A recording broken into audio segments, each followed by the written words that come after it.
గుంటూరు పశ్చిమ నియోజకవర్గ టీడీపీ కార్యాలయంలో భారత రాజ్యాంగ నిర్మాత డాక్టర్ బిఆర్ అంబేద్కర్ జయంతి సందర్భంగా గుంటూరు పశ్చిమ నియోజకవర్గ ఎమ్మెల్యే గల్లా మాధవి ఆయన చిత్రపటానికి పార్టీ నేతలతో కలిసి పూలమాలలు వేసి ఘనంగా నివాళులర్పించారు.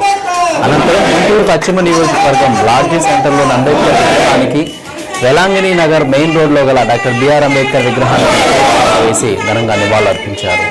ఈ కార్యక్రమంలో టీడీపీ, బీజేపీ కూటమి నేతలు పాల్గొన్నారు.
అయితే